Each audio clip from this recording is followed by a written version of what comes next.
আব্বাস কয়বার এমপি হয়েছে? 4 থেকে 5 বার। আপনি একটু আরেকটু ডেটা ক্যালকুলেশন করে দেখবেন।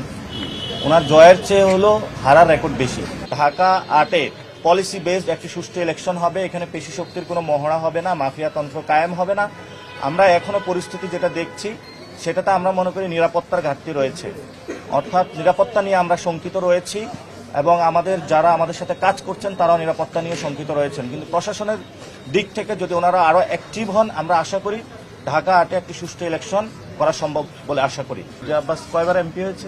4 থেকে 5 বার। আপনি একটু আরেকটু ডেটা ক্যালকুলেশন করে দেখবেন। ওনার জয়ের চেয়ে হলো হারার রেকর্ড বেশি।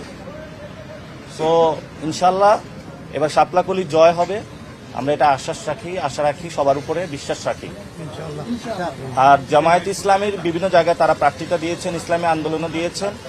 আমাদের আজকে প্রিলিমিনারি একটি মিটিং রয়েছে কেন্দ্রীয়ভাবে। আশা করি যে কালকে মনোনয়নের যে যাচাই বাছাইটা কালকেও চলবে। তারেক রহমান 17 আসনের ক্যান্ডিডেট হয়েছে, চ্যালেঞ্জ ফিল করছি কিনা আমি বিন্দু মাত্র কোনো চ্যালেঞ্জ মনে করছি না। এই কারণে সেখানে আমার জনপ্রিয়তা দেখে আমি মনে করি তারা এক ধরনের ক্যান্ডিডেট আগে যিনি হবেন আমরা শুনেছিলাম তিনি সেখান থেকে অন্য জায়গায় চলে গেছে।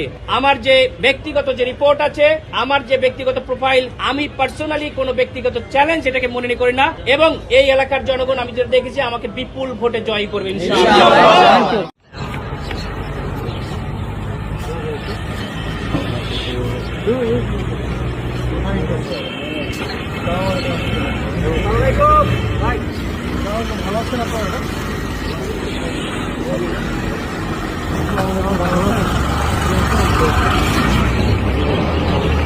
আমরা স্কোয়াডে ভোট দেবো জীবন শক্তি জীবনে কোনোদিন।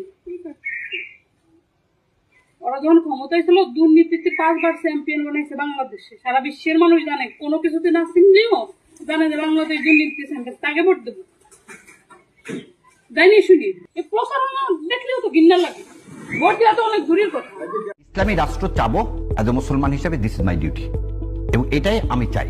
এটাকে মানুষ যদি বেশিরভাগ মানুষ পছন্দ করে আমাকে ভোট দিবে, পছন্দ না করলে ভোট দিবে না। এবং আমাকে যদি পছন্দ করে আমি কনস্টিটিউশনের মধ্যে সেটা ঢুকাবো, আর যদি আমাকে পছন্দ না করে ঢুকাবো না। রেফারেন্ডাম 77 সালে করলেন এবং রেফারেন্ডামের ভিত্তিতে বিসমিল্লাহির রহমানির রহিম আল্লাহর উপর পূর্ণ আস্থা ও বিশ্বাস ঢুকালেন। এখানে অন্যায়টা কি হলো? এখানে আইডেন্টিটি, আমি তো মুসলমান মেজরিটি, আমরা ইসলামিক রাষ্ট্র, আপনারা ওআইসি করতেছেন, ওআইসিতে সাইন করতেছে, তাতে সমস্যা হচ্ছে না। সারা পৃথিবীতে কি আইডেন্টিটি ছাড়া কোথায় বাঁচবেন?